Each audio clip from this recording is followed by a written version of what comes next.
Welcome to Master Your Emotions in Real Time, Daily Habits for Inner Peace.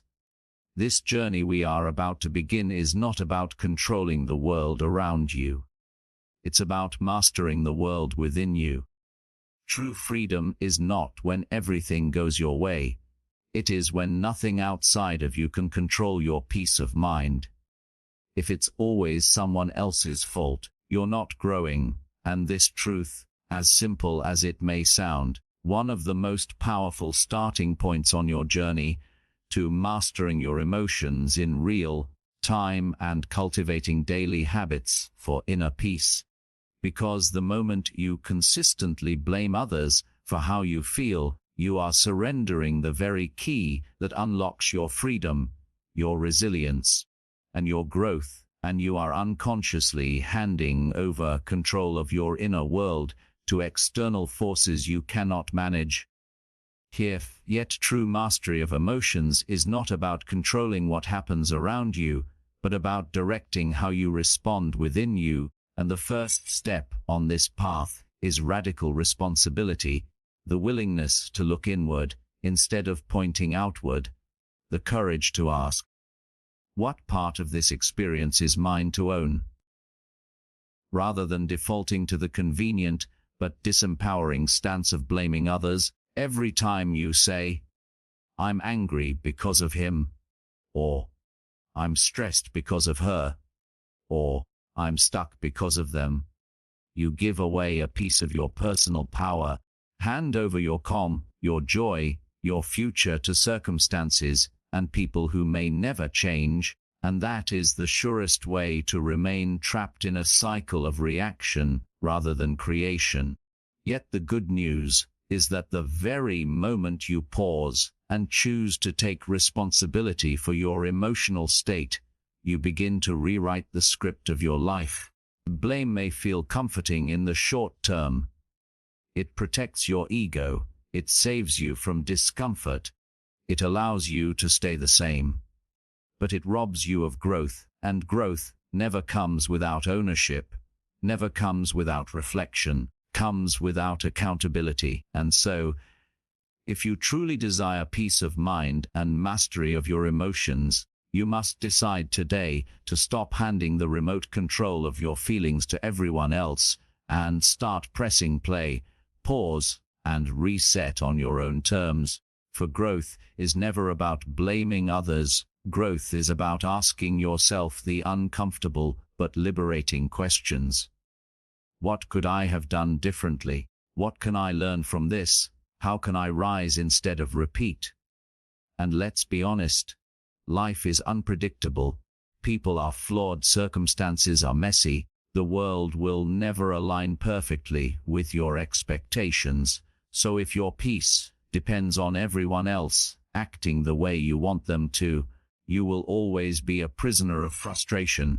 But when your peace depends on your own chosen perspective, your own deliberate response, your own disciplined self-talk, you step into freedom, because nobody can take from you what you choose to guard within. And this book, this journey, is about equipping you with daily habits to strengthen that guard, to sharpen your awareness, to ground your emotions in practices that bring peace no matter what storms may come. And it all begins with responsibility, because responsibility is not guilt, it is not blame, it is not punishment, it is power. It is the recognition that even if someone else initiated the pain, you have the choice of how to carry it, how to transform it, and how to rise above it. And when you see responsibility as power, your life changes, your relationships change, your self-talk changes. Suddenly you stop waiting for the world to be fair and start becoming the architect of your own emotional state.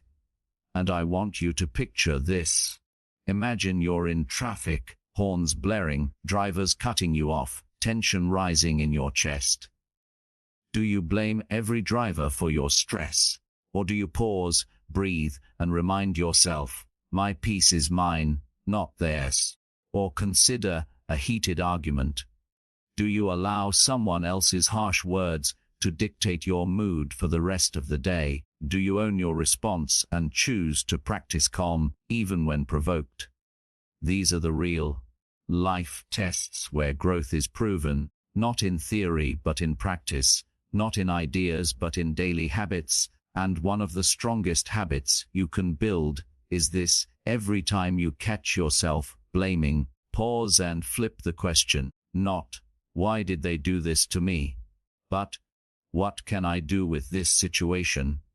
Because this single shift changes blame into power. When you live in this way, your emotions stop being hostages of circumstance and become tools for clarity, for connection, for inner peace. Let me remind you, growth is uncomfortable because responsibility requires humility. It asks you to admit that your reactions are not always perfect, that your patterns may need to change, that your habits may be hurting you. But discomfort is not your enemy. It is your invitation to transformation. Those who run from responsibility run from growth. But those who embrace it rise. They rise not because life gets easier, but because they get stronger, calmer, wiser, and more anchored. So as we begin this journey together, let this first principle be your anchor. If it's always someone else's fault, you're not growing. But if you take ownership, you reclaim your power. From that power you build peace. And from that peace you build purpose. And from that purpose you build a life where your emotions are no longer wild storms that control you, but gentle currents that you can navigate with skill, with strength, and with serenity. And this is not about perfection. It is about practice. It is about daily choices. It is about building one habit at a time. And as we move forward in this audiobook, you will discover tools, reflections, and rituals to help you in this practice. But remember, none of them will work unless you first decide to stop blaming others and start owning yourself, because responsibility is the soil where growth blooms, and growth is the path where peace is found. So let us begin by reclaiming the truth. Your emotions are yours, your peace is yours, your growth is yours. And the moment you stop blaming and start owning, you step into the life you were always capable of creating. Pause before you react, because in that small moment between what happens to you and how you respond lies the entire power of your emotional life. Most people never master this simple but transformative habit. Yet it is the key to mastering your emotions in real time. When life throws challenges your way, an insult, a disappointment, a betrayal, a stressful deadline, the natural human instinct is to react instantly, fire back, to defend, to lash out, to complain. But in doing so, you give away control of yourself, and reactions born out of impulse almost always create regret, damage relationships, and multiply your stress. While learning to pause for just a breath gives you space to choose your response consciously instead of being enslaved by reflex. And this pause, invisible to the outside world, is where true mastery lives, because in that silent moment, your mind has a chance to catch up with your emotions. Your reason has a chance to step in before anger takes over. Your attention, your clarity has a chance to remind you of who you want to be rather than what your mood is demanding. And if you examine your own life, give them your speaking, you'll see that some of your biggest regrets were born from words you spoke or actions you took in a heated, unguarded moment. And you'll also see that your proudest displays of strength came when you held back, breathed, reflected, and chose a wiser response. The question becomes, how do you cultivate this pause? The answer begins with awareness, because without awareness you cannot pause, cannot even notice the rising wave of emotion before it crashes down. The daily practice starts with catching yourself in the act. Notice the quickening of your heartbeat, the tightening of your chest, the flood of thoughts pushing you to strike back. These are signals, invitations to pause, and the more you practice recognizing them, more automatic your pause becomes, and then in that pause, instead of letting your mind spiral into blame or anger, you can insert a new habit. Breathe deeply, count to 3, ask yourself, what response will serve me best here? And with time, this habit rewires your brain so that pausing becomes your new reflex, your built-in defense against destructive impulses. And consider this tension: every argument escalates because neither person pauses. Every broken relationship is scarred by words that were never paused before being spoken. Every regretful decision is rooted in a lack of pause. Yet every moment of dignity, wisdom, and peace in human history has been marked by someone who paused before reacting, who refused to let impulse dictate destiny. And so, in your own life, mastering the pause is not just about avoiding mistakes. It is about creating space for peace, about living deliberately instead of reactively, about choosing the kind of person you want to be regardless of the situation. The beauty of this habit is that it doesn't require years of study or complicated training. It only requires practice, repeated daily practice, in the small things and the big things alike, because life will never stop testing you. The rude driver will cut you off, co-worker will misunderstand you, the loved one will say something hurtful, and in all of these moments, either explode with reaction or expand with pause. And when you expand, when you pause, your full attention, you shift from being a victim of circumstance to being the author of your response. And that is the true meaning of emotional mastery.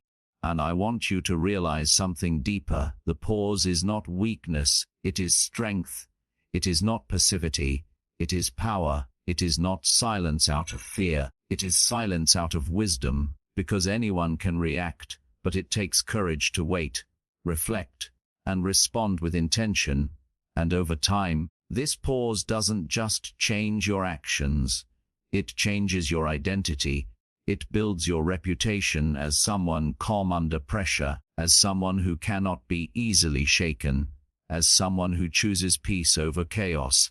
And when you embody this identity, people begin to respect you more, trust you more, and follow your example, because your energy becomes grounding instead of reactive.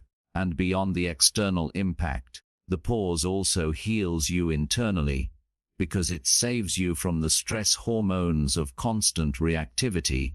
It lowers your emotional exhaustion, preserves your inner peace, and it teaches your nervous system that you are safe, that you do not need to live in constant flight or flight. This is why pausing before you react is not only a mental habit, but also a physical medicine, a spiritual discipline, and an emotional anchor. And I know what you might be thinking. But what if the other person deserves my reaction? What if they're wrong? And here's the truth: yes, maybe they are wrong, maybe they are unfair, maybe they are unkind, but reacting instantly with anger or hostility does not fix their wrongness. It only multiplies the harm by dragging you down to their level, while pausing allows you to maintain your dignity, choose your response, and in many cases, diffuse the tension altogether. And even if the situation requires confrontation, even if you must stand firm, you will do so with clarity and calm, not with the chaos of unchecked emotion, and that makes all the difference. And so, starting today, practice this in every small irritation, pause, heated moment, pause, in every rising wave of emotion, pause, and remind yourself that the pause is not the absence of response, but the presence of choice. And the more you do this, the more you will feel a shift within you, a shift from reaction to intention, from chaos to calm, from weakness to strength, because you are no longer controlled by the world around you, but by the wisdom within you. This is how you begin to master your emotions in real time. Not by trying to control every person, every situation, every trigger, but by cultivating the simple, powerful habit of pausing before you react. Because in that pause you reclaim your freedom, and with that freedom you can build a life rooted in peace, clarity, and true inner growth. And so, let this chapter remind you that your greatest weapon is not the sharpness of your tongue, but the stillness of your pause. The one who pauses owns the moment, and the one who owns the moment owns their life. Self-talk shapes self-control, and until you understand the immense power of the words you whisper to yourself, often silently, all day long, you will never fully grasp why your emotions feel uncontrollable at times, because the truth is that your inner voice is either your greatest coach or your most destructive critic, and it is present with you in every situation. Whether you are facing success or failure, peace or conflict, calm or chaos, and yet most people never pause to examine this voice. They simply let it run wild, repeating old patterns, reinforcing old wounds, magnifying fears, and planting seeds of negativity that grow into full-blown emotional storms. The path to mastering your emotions in real time begins by mastering that voice, by recognizing that self-talk is not just harmless chatter. It is the script that writes your emotional reality. If you constantly tell yourself, "I can't handle this," "I'm not good enough," "This is too much," then your body will respond with stress. Your mind will shut down options, and your emotions will spiral out of control, because your self-talk sets the frame through which you experience everything. But on the other hand, when you learn to redirect that voice, to say, "I can handle this step by step. I am learning and growing. This moment does not control me," you shift your entire emotional state, activate calm, resilience, and clarity. This is why people with the same challenges in life often respond so differently. Not because their circumstances are radically different, but because their self-talk creates a different reality inside them. So the first discipline of emotional mastery is to become aware of what you are telling yourself throughout the day, because you cannot change what you do not notice, and awareness begins by catching the small phrases you use without thinking. This always happens to me. I'm so unlucky. I'm a failure. I'm going to mess this up. And the moment you catch those thoughts, you must recognize them not as truths but as habits, not as destiny but as patterns, because the brain is a creature of repetition. If you have rehearsed negative self-talk for years, it will feel automatic, natural, even logical. It is nothing more than an echo of past conditioning. And the good news is that new conditioning can replace it. That positive self-talk can be practiced until it becomes your new default. And once it does, your emotional control transforms, because emotions are not born only from circumstances, they are born from the interpretation you give to circumstances. That interpretation is shaped by your self-talk. So mastering your emotions in real time is less about what happens and more about what you tell yourself when it happens. And I want you to imagine two people in the same situation. Both make a mistake at work, both face criticism from a supervisor, but one person immediately says to themselves, "I'm terrible, I'll never get this right, I should just quit." And their emotions sink into shame, anxiety, and paralysis, while the other says, "That was a mistake, but it's a lesson, I can improve, I'll adjust and do better next time." And their emotions shift into determination, resilience, and calm. And notice, the situation was identical, but the inner voice created completely different emotional realities, And this is why your self-talk is the foundation of your self-control. Because if you lose the battle inside your mind, you will lose the battle outside. But if you win it, you can face even the hardest challenges with strength. The question becomes, how do you train your self-talk?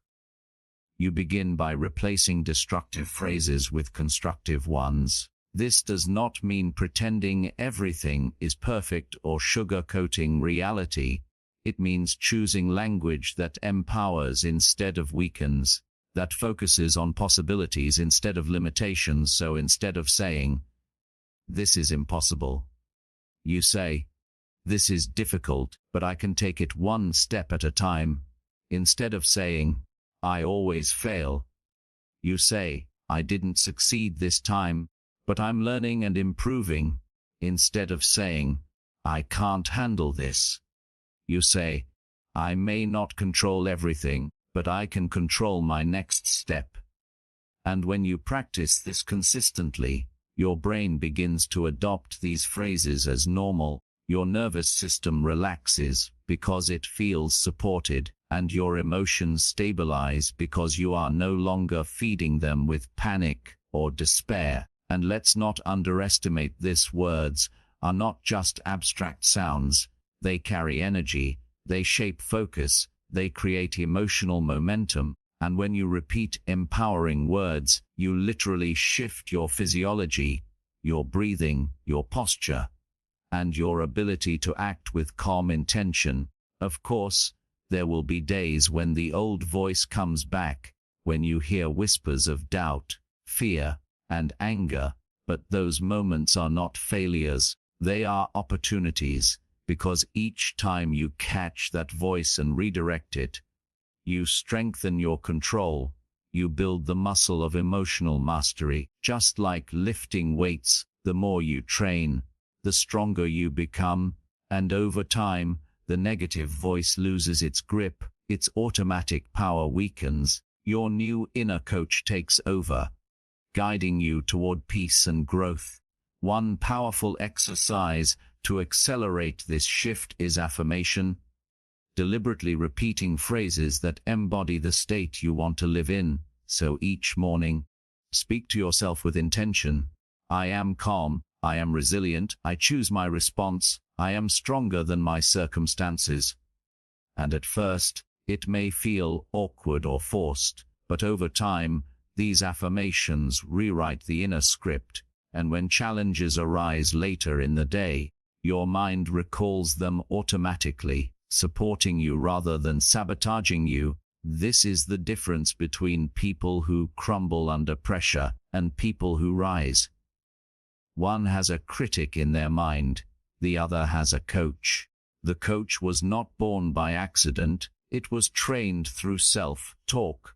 And here is the deeper truth: your full attention, the way you speak to yourself, becomes the way you experience yourself, and the way you experience yourself becomes the way you live your life. So if you want a life of peace, of strength, of mastery, you must build an inner language that reflects it, because you cannot plant seeds of poison and expect flowers of peace. But if you plant seeds of encouragement, discipline, and calm, then peace will grow naturally. And let me make this practical. The next time you feel overwhelmed, pause and notice what your inner voice is saying. Write it down if you can, then rewrite it in a way that empowers you, and repeat it until your emotions shift.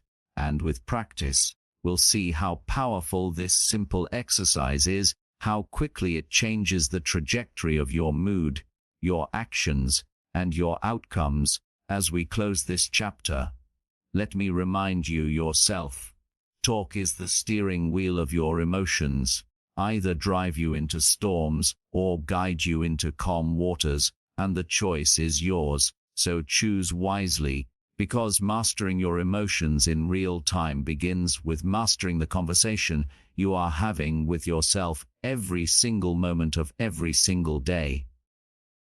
Stress is a signal, not a sentence, and until you understand this truth, you will continue to see stress as your enemy, as a punishment, as an unavoidable weight that crushes you day by day, when in reality, stress is simply your body's way of sending you a message that something matters, that something requires attention, that something within you or around you needs adjusting. When you begin to reframe stress in this way, you no longer see it as a life sentence of exhaustion, but as a teacher, a guide, a compass pointing toward what must be addressed. Because here is the reality: stress in itself is not the problem. It is the meaning we attach to it, and the way we respond to it, that determines whether it becomes destructive or constructive. Because two people can face the same pressure, the same workload, the same challenge, and one will collapse under the weight of it, while the other will rise, grow, and even thrive. And the difference is not in the amount of stress, but in the interpretation of it.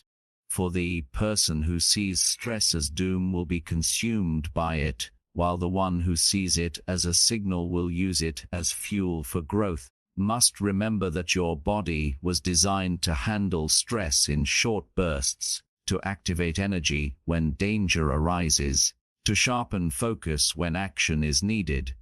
But the problem of our modern world is not that stress exists. It is that we have forgotten how to respond to it with wisdom.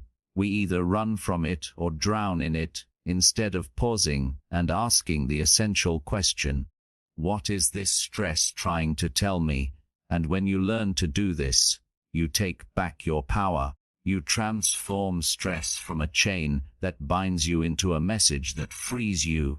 Because sometimes stress is telling you that you are stretching beyond your comfort zone and growing. Sometimes it is telling you that you are misaligned with your values and need to make changes. Sometimes it is telling you that you are neglecting your body, your sleep, your relationships, and it is calling you to rebalance. And so when you feel stress rising, don't just curse it, don't just suppress it, listen to it, because it is a signal, and if you honor it, it becomes wisdom, but if you ignore it, it becomes illness, and science confirms this. Chronic stress damages the body, weakens the immune system, clouds the mind, and creates emotional instability, but only when it is left unchecked, only when it is treated as an enemy rather than embraced as a messenger. And so the daily habit you must build is to check in with your stress, to ask, what is this feeling pointing to? What adjustment do I need to make? What boundary do I need to set? What care do I need to give myself? And when you begin this practice, you will notice something powerful. Stress loses its power to overwhelm you, because you are no longer at war with it. You are in conversation with it, and this conversation transforms your emotional life, because instead of panicking when stress arises, you begin to see it as a teacher reminding you of your needs, your limits, and your opportunities for growth. And think of how this applies in real time. A stressful argument with a loved one is not a sentence that your relationship is doomed. It is a signal that communication must deepen, that listening must improve, that patience must be practiced. Stress of a deadline is not proof that you are failing. It is a signal to prioritize, to focus, to manage your time better. The stress of feeling exhausted is not proof that you are weak. It is a signal that your body is crying out for rest, nourishment, balance. And when you listen to these signals, you regain control of your emotional life, because you are no longer trapped in helplessness, but empowered with awareness. And here is something even more important. Reframing stress as a signal gives you back your inner peace. Because peace is not the absence of stress, but the mastery of it. Mastery comes when you stop resisting reality and start engaging with it. Stop saying, "Why is this happening to me?" and start saying, "What is this teaching me?"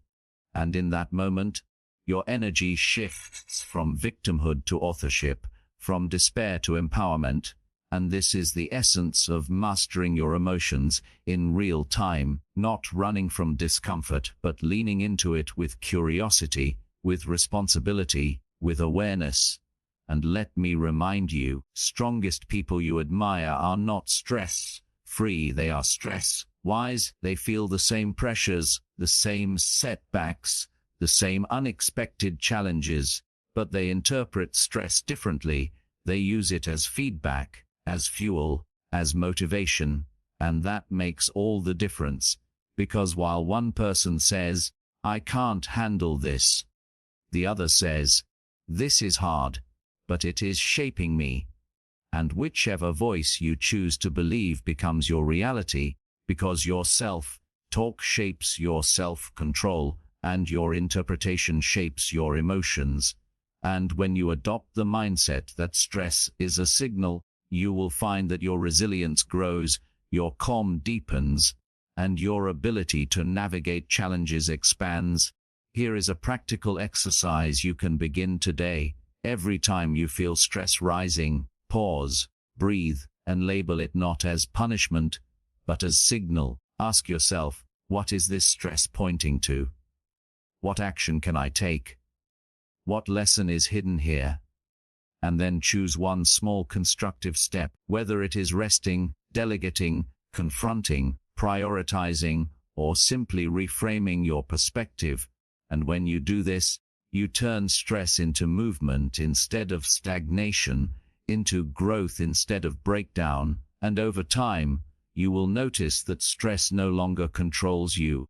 You control it, and in that control lies peace. Because peace is not about a life without pressure.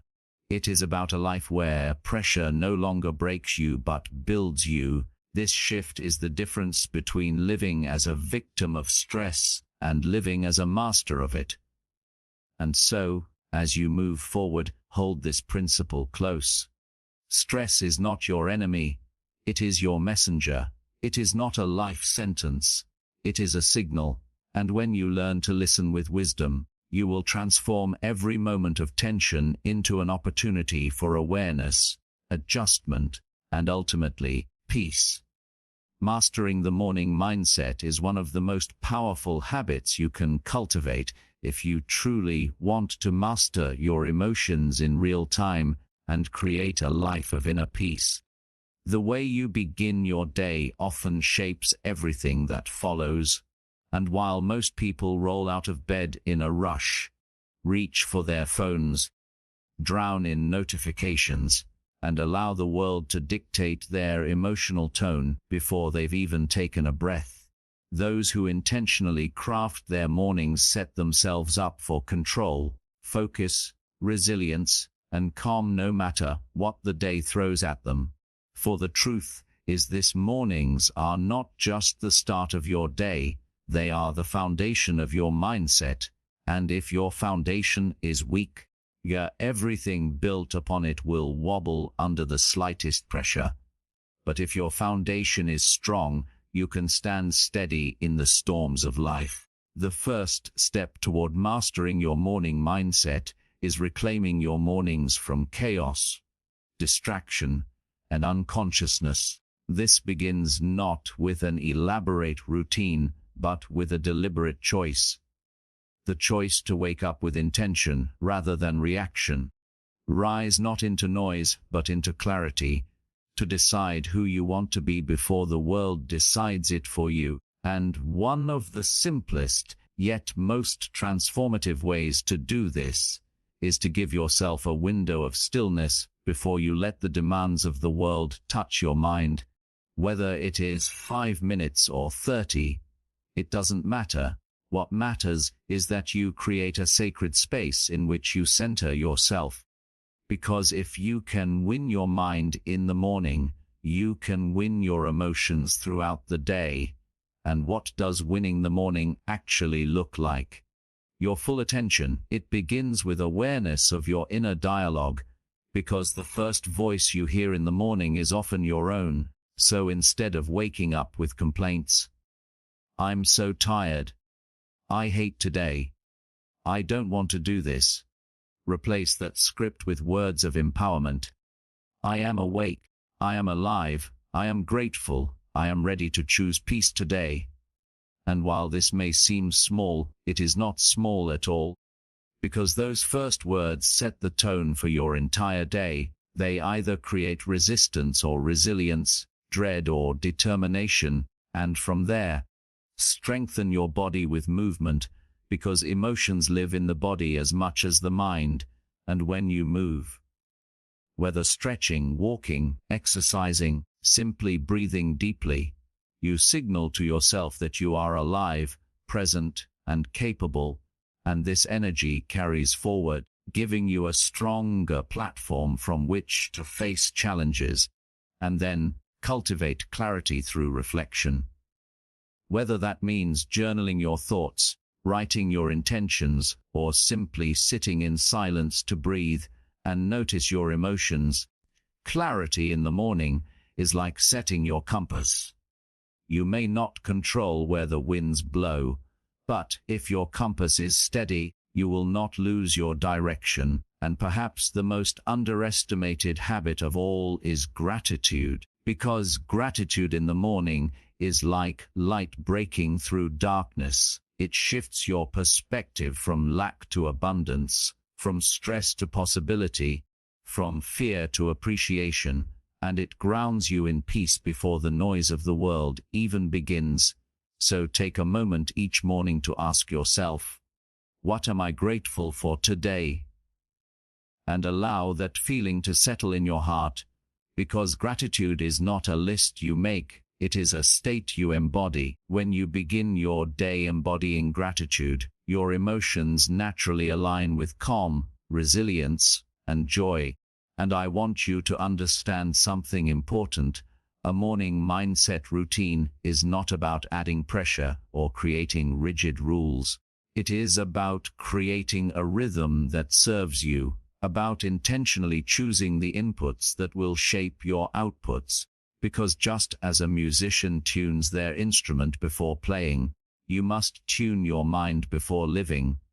And this tuning requires consistency, because the power of a morning mindset is not in doing it once, but in doing it every day until it becomes who you are. And when you make this a habit, will notice subtle but profound changes. You will handle irritations with more patience. You will respond to challenges with more clarity. You will engage with others with more presence. And you will feel a deeper sense of control over your emotions. You are no longer being dragged into the day unprepared. You are entering it grounded, steady, and intentional. And skeptics might ask, does it really matter what I do in the first 15 minutes of my day? And the answer is yes, it matters immensely. Because neuroscience shows that your brain is most impressionable in those first waking moments, that the tone you set then echoes throughout your day, shaping your focus, your stress levels, and even your creativity. So if you fill that time with chaos, you will carry chaos. But if you fill it with calm, you will carry calm. And even if life later throws you off balance, you will always have a stronger baseline to return to, because your morning gave you stability. And let's make this practical. Instead of reaching for your phone the moment you wake up, reach for your breath. Instead of scrolling through headlines that trigger stress, write down 3 intentions for your day.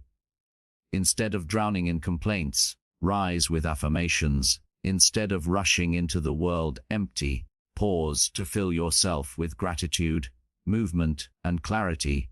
And these small choices, practiced consistently, transform your life, because they transform your mindset, and your mindset is the lens through which your emotions are filtered. Once your lens is clear, everything looks different. Challenges look like opportunities, setbacks look like lessons, stress looks like signal. Your emotions shift from being reactive storms to being steady currents, and over time, This mastery of your morning mindset does more than give you daily peace. It shapes your identity, your full attention. It transforms you into someone who does not live at the mercy of circumstance but at the command of choice. Someone who does not wait for peace but creates it. Someone who does not merely survive the day but begins by owning it. And so as we close this chapter, let me remind you, mornings are not a time to waste. They are the soil in which your peace is planted. And if you plant chaos, you will reap chaos. If you plant intention, gratitude, movement, and clarity, you will reap calm, focus, resilience, and growth. So take back your mornings, master your morning mindset. You will find that mastering your emotions throughout the rest of the day becomes not a struggle but a natural extension of the way you began.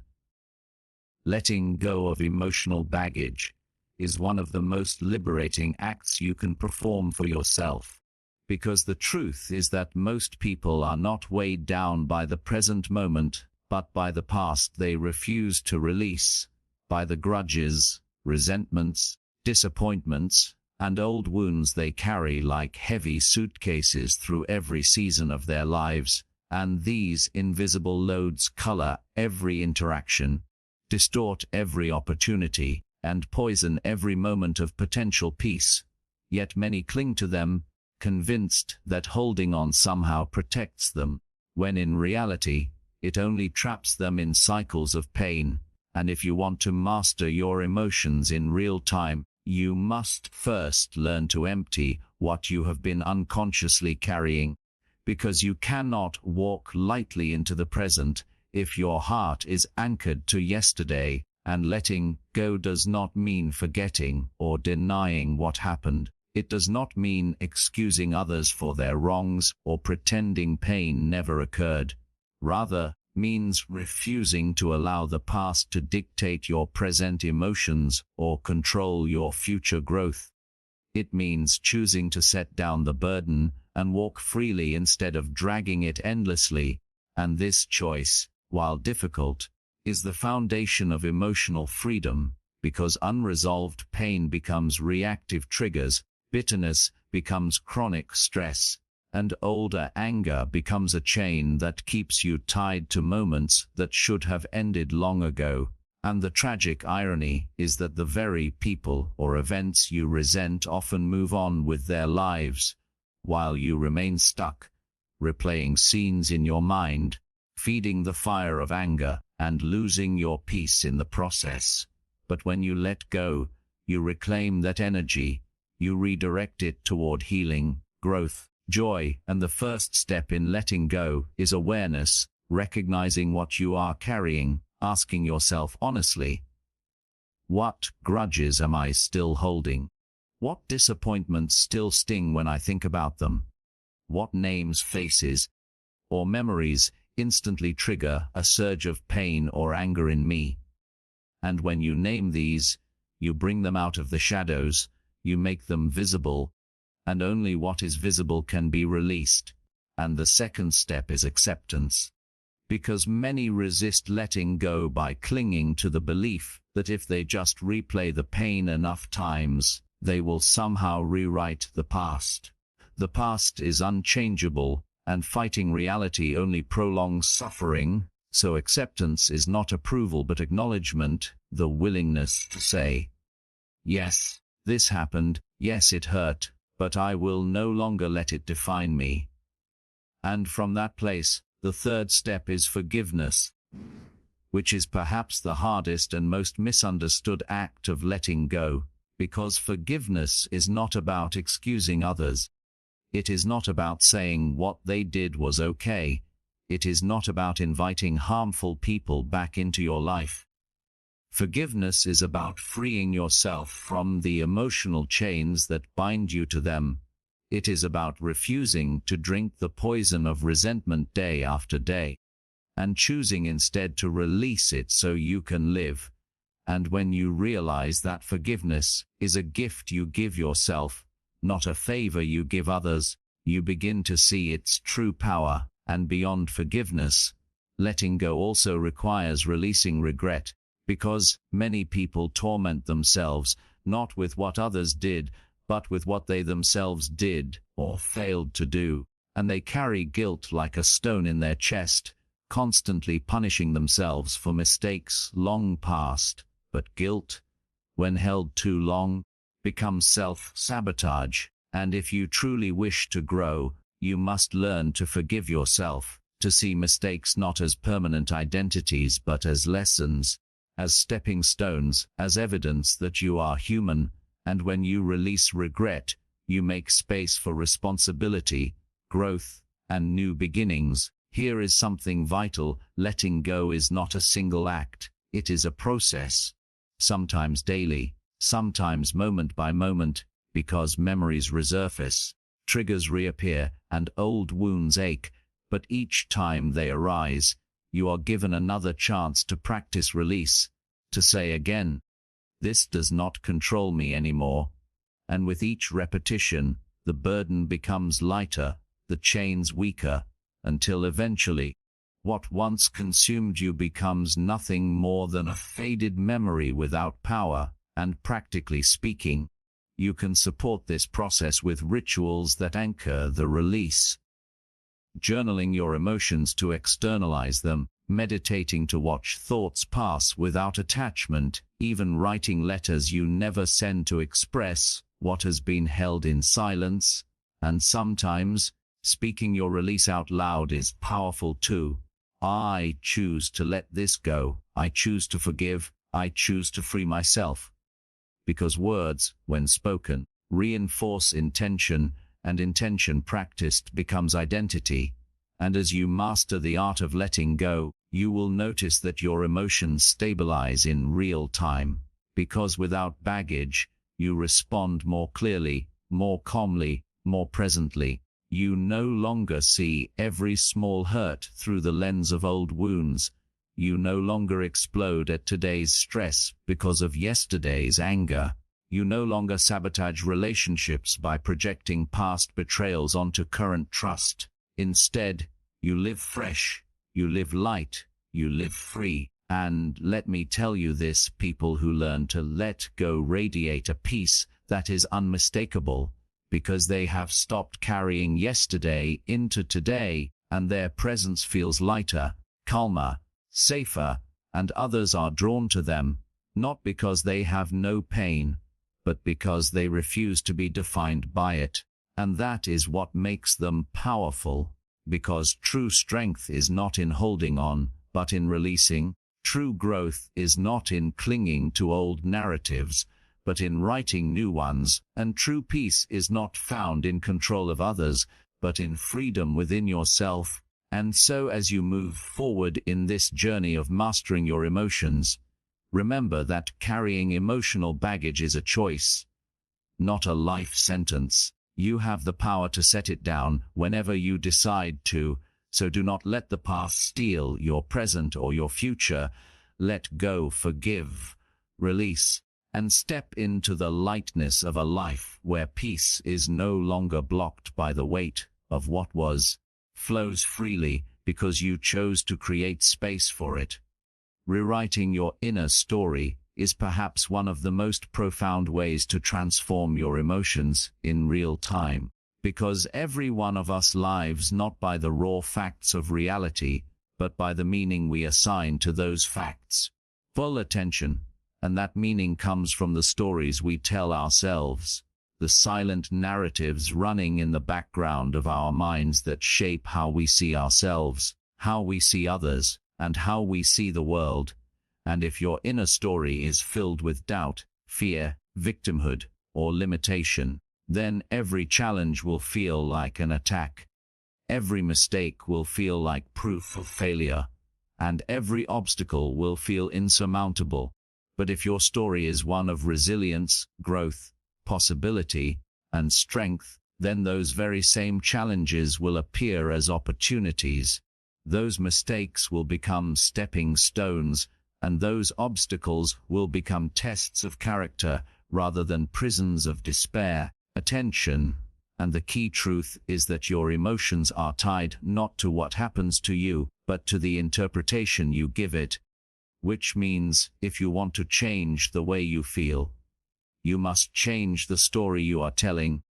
And this is not about lying to yourself or pretending everything is perfect when it isn't. It is about reclaiming authorship of your life.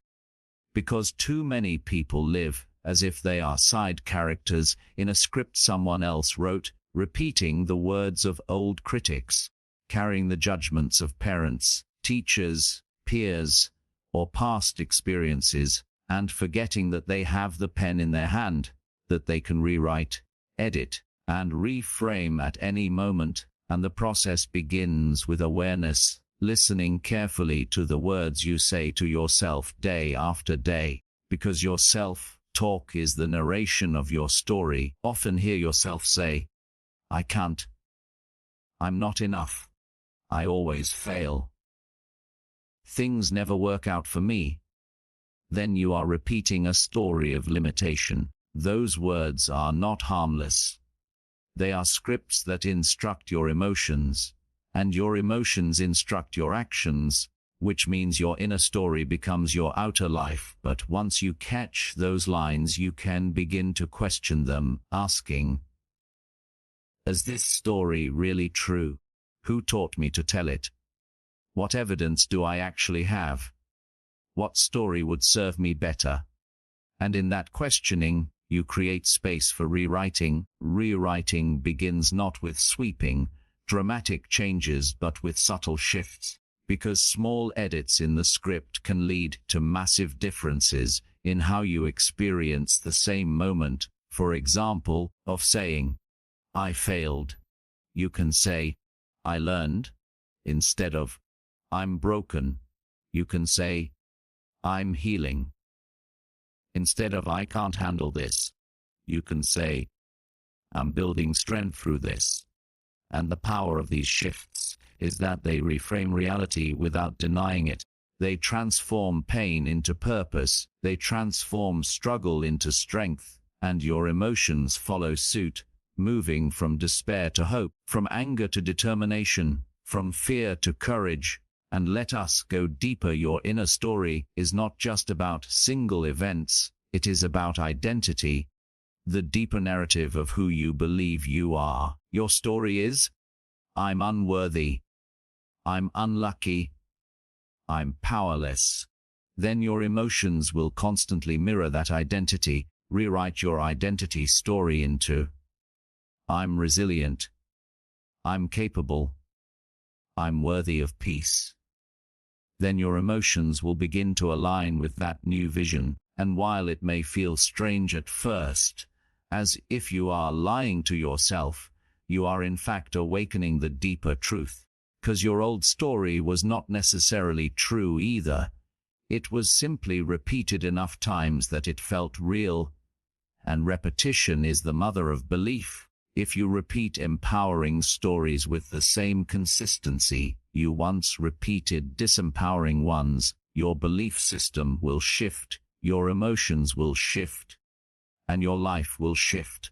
And this does not mean ignoring pain or pretending struggles don't exist. It means integrating them into a narrative of growth, because every hero's story includes hardship, every transformation requires trial, and your story is no different. But when you frame your hardships as the training ground for your strength, your emotions no longer collapse under pressure. They rise to the challenge.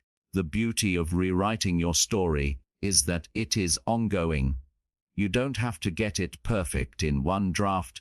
You are allowed to edit, evolve, and expand as you grow, because life will keep giving you new chapters. And with each chapter, you decide whether to write yourself as the victim or the victor, the bystander or the author, the one who is crushed by circumstance or the one who creates meaning out of it. Practical tools help reinforce this process. Journaling each morning to reframe your experiences. Practicing affirmations that directly contradict your old limiting scripts. surrounding your tension, yourself with voices and environments that reinforce your new narrative instead of pulling you back into the old one, and visualizing yourself living as the character of your rewritten story, because visualization is rehearsal for reality. When your mind rehearses enough times, your body and emotions follow, and perhaps the most powerful element of all is gratitude, because gratitude reframes the past as a gift rather than a chain, and when you practice gratitude for your struggles, your perspective shifts dramatically. Stop asking, "Why me?" and start asking, "What can I learn? How can I grow? What strength has this built in me?" And suddenly, the very things that once broke you become the very things that empower you, and your story transforms from tragedy into triumph, victimhood into resilience, from fear into faith. And as you practice rewriting your story, you will notice that your real-time emotions shift faster, because when something goes wrong today, instead of spiraling into old scripts of failure, your mind automatically reframes it into the new narrative of growth, and your emotions follow that reframe, giving you calm, clarity, and courage where once you felt despair, panic, or rage. And that is how you master your emotions in real time, not by controlling the world, not by forcing yourself to suppress feelings, but by rewriting the story that gives those feelings their meaning. And the more you practice, the more natural it becomes, until eventually you no longer have to consciously reframe, because your default story has changed. Baseline narrative is one of strength, growth, and peace, and you live with a kind of emotional freedom that others can feel just by being around you, because people who have rewritten their story radiate possibility. They remind others that we are not trapped in the past, that we are not doomed by old scripts, that at any moment we can take the pen back into our own hands and begin again. And so as we close this chapter, let this be your reminder: your story is not fixed. Your narrative is not final. You are the author. You always have been. If the story you've been telling has brought you pain, then it is time to lay down that old script and write a new one. One that empowers you, uplifts you, heals you, and guides you toward the inner peace you deserve. Because the stories we tell become the lives we live. So choose your story wisely, rewrite it courageously, let it carry you into the emotional freedom you have always been capable of. The power of gratitude in real time is one of the most underestimated yet transformative practices you can adopt for mastering your emotions and creating inner peace. Gratitude is not just a feel-good exercise you do once a year at a holiday table or jot down in a notebook without emotion.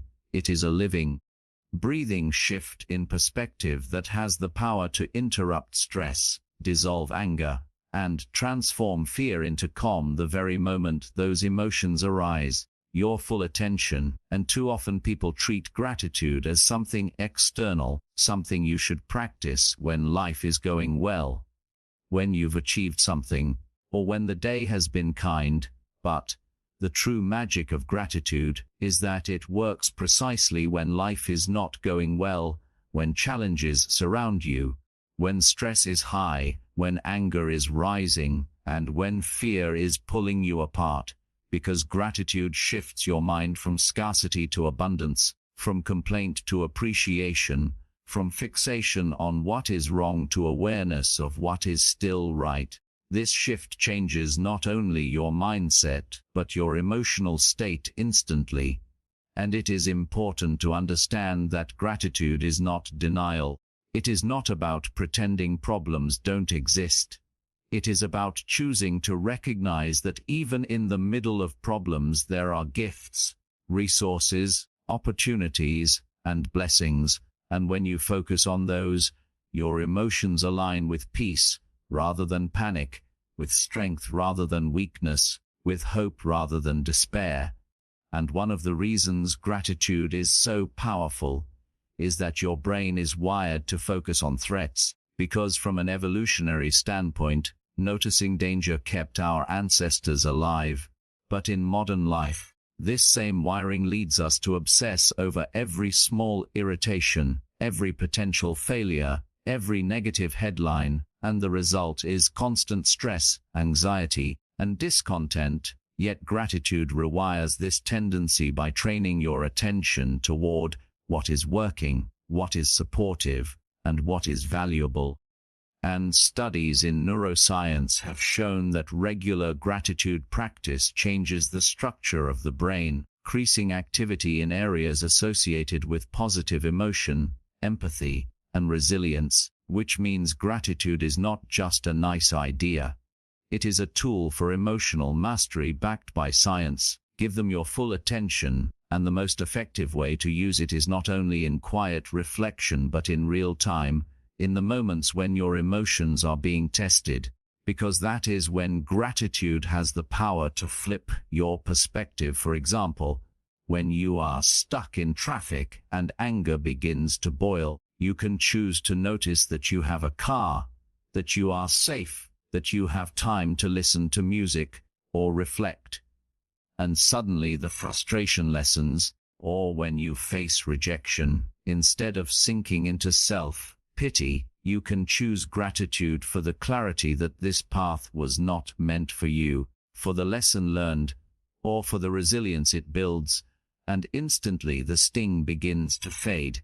And this practice, repeated again and again, creates a habit of gratitude that becomes automatic, so that your emotional default becomes calmer and lighter. And one practical way to cultivate this is to anchor gratitude to triggers, meaning that whenever something goes wrong, you train yourself to pause and ask, what can I be grateful for in this?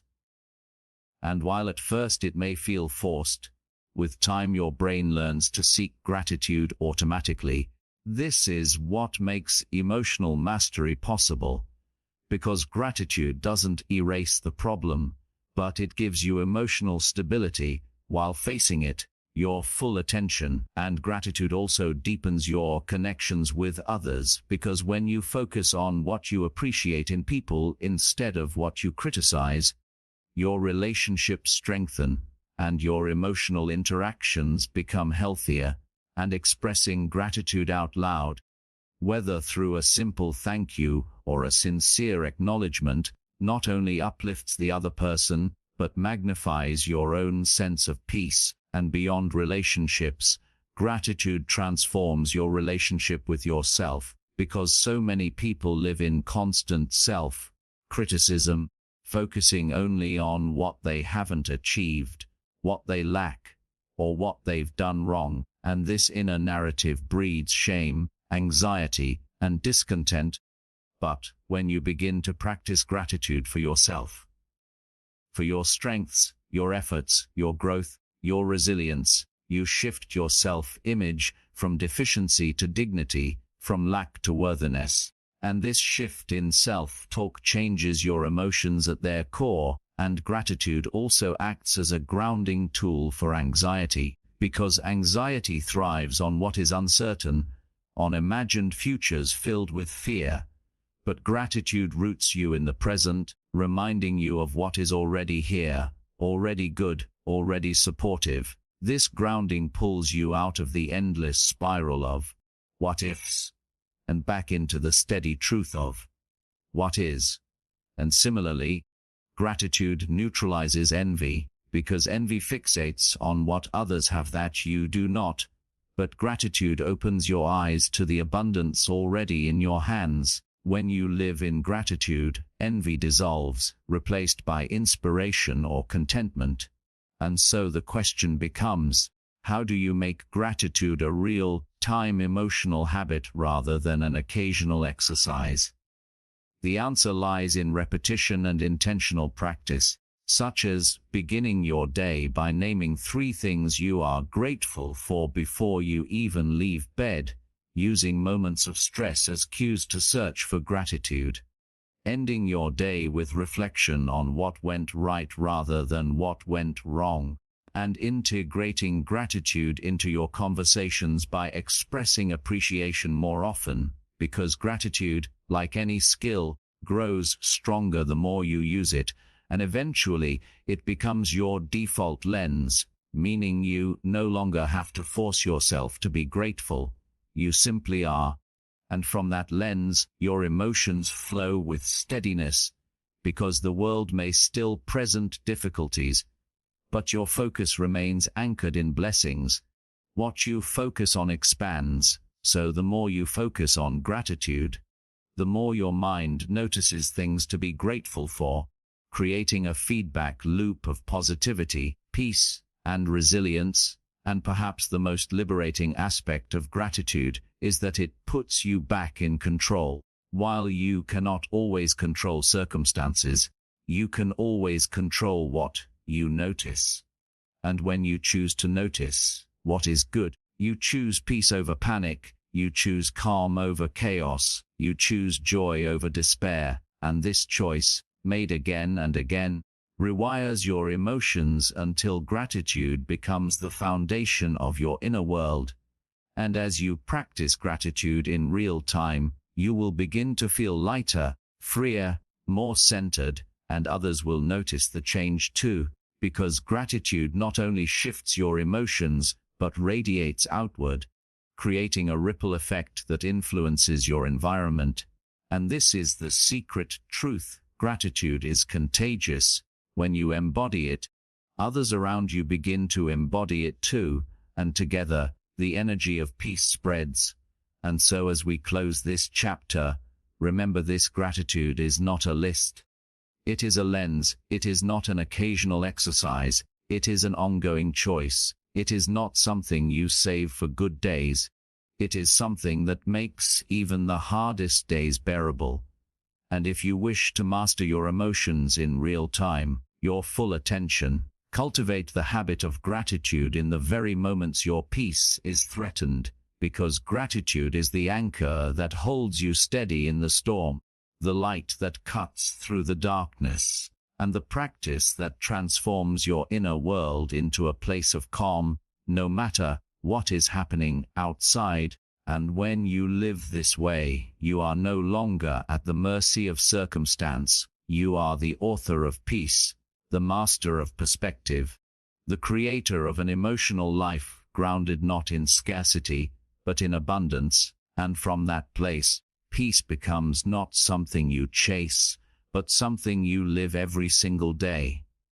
Emotional discipline over emotional suppression is one of the most vital distinctions you must make if you are to truly master your emotions in real time.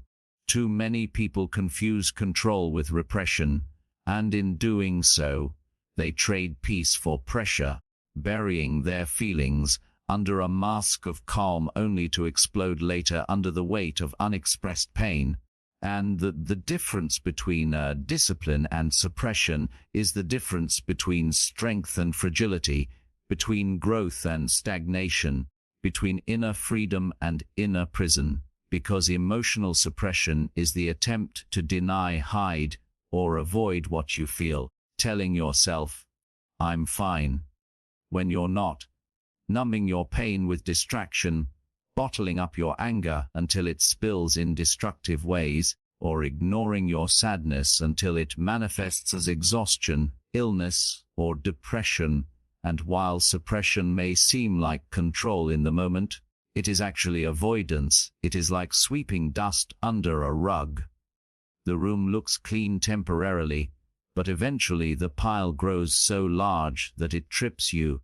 But emotional discipline is entirely different. It is the practice of acknowledging your emotions honestly, allowing yourself to feel them fully, choosing to guide your response wisely instead of being ruled by impulse. It is the ability to say, "Yes, I feel anger, but I will not let it dictate my actions. Yes, I feel sadness, but I will not drown in it. Yes, I feel fear, I will not let it paralyze me." And this requires self-awareness, courage, and practice, Because discipline is not about denial, it is about direction. When you practice discipline, your emotions become like powerful horses, strong, intense, and full of energy. But under your steady hand, they carry you where you want to go instead of dragging you where you don't. And one of the greatest myths we are taught is that strong people don't show feelings, that strength means stoicism, silence, or shutting down. This is false strength, because true strength is not in hiding but in handling, not in suppression but in regulation, not in pretending you are unshaken but in standing firm while you are shaken. And emotional discipline begins with awareness, with noticing what you feel in your body, naming the emotion without judgment, and recognizing the story behind it, because when you name an emotion, anger, fear, shame, excitement, you already create space between you and it, and in that space lies your power to choose your response. And once you have awareness, the next step is acceptance, because so many people sabotage themselves by fighting their emotions, telling themselves they shouldn't feel anxious, shouldn't feel sad, shouldn't feel jealous, but the truth is that feelings are not right or wrong, they simply are. They are signals, messengers, pieces of information, and when you stop fighting them, you free yourself from the double burden of the emotion itself and the shame of having it, and from this place of acceptance, you can practice regulation techniques. Deep breathing to calm your nervous system, reframing your thoughts to see the situation differently, movement to release stored energy, journaling to process feelings on paper, or conversation with a trusted person to express what is inside without exploding. And these are acts of discipline, because they give your emotions healthy expression while keeping you in control of your actions. And over time, this builds resilience, your full attention, because every time you practice discipline instead of suppression, you train your brain that emotions are not threats to avoid, but energies to manage. This rewiring changes your relationship with yourself entirely, because instead of fearing your own feelings, you begin to trust yourself, knowing that no matter what you feel, you can handle it, and this trust is the foundation of true peace. Because peace is not the absence of emotion, it is the mastery of emotion. And let us make something clear: suppression is dangerous, because suppressed emotions always find a way out, whether through sudden outbursts, passive-aggressive behavior, chronic stress, or even physical illness. And countless studies have shown the link between unprocessed emotions and health issues, proving that suppression is not a sustainable strategy, it is a ticking time bomb. But discipline is sustainable, because it channels emotional energy into constructive outlets, allowing you to stay calm without being numb, expressive without being explosive, and balanced without being brittle. And one way to cultivate this discipline is through pause, training yourself to delay reaction just long enough to choose wisely.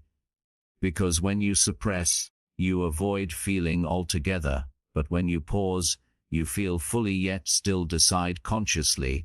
And that pause, whether it is 3 deep breaths, a short walk, or a moment of silence, is often the difference between regret and wisdom, between escalation and peace.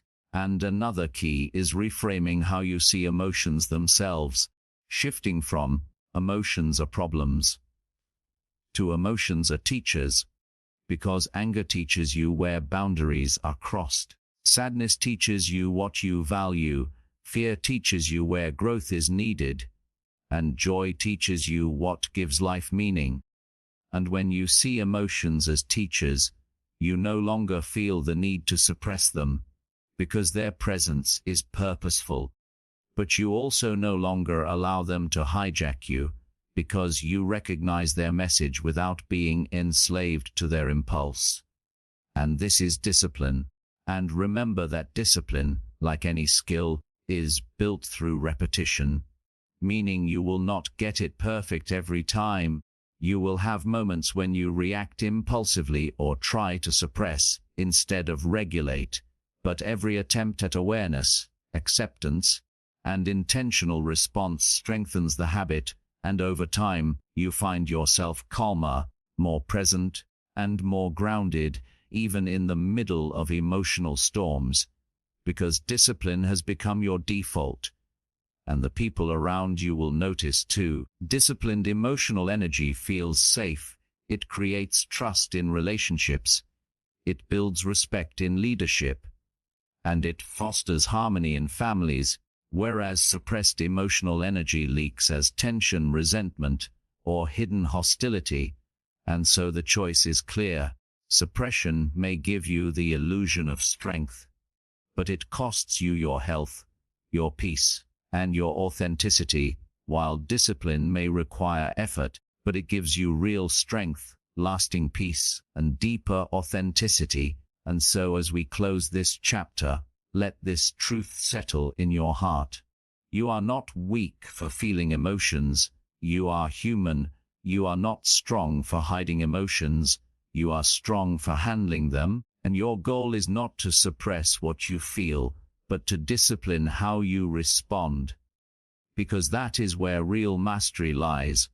And when you live this way, your emotions no longer control you. You control them, not by force, not by denial, but by awareness, acceptance, and wise response. And in this practice, you will find the freedom, resilience, and peace you have always been searching for.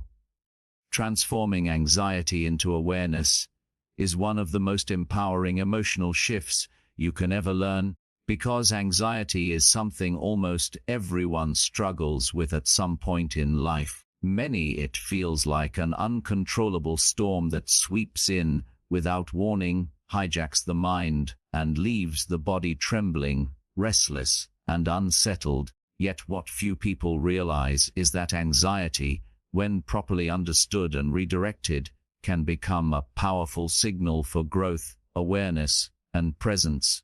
Because anxiety at its core is not a random curse but a messenger.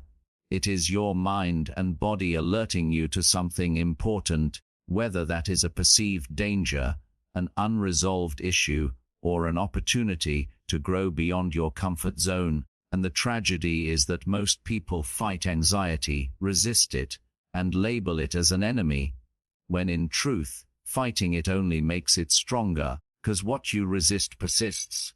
But when you choose to transform anxiety into awareness, you stop being its victim and start becoming its student, learning from its messages and using its energy as fuel instead of fear. And this transformation begins with reframing, with recognizing that anxiety is not proof that something is wrong with you.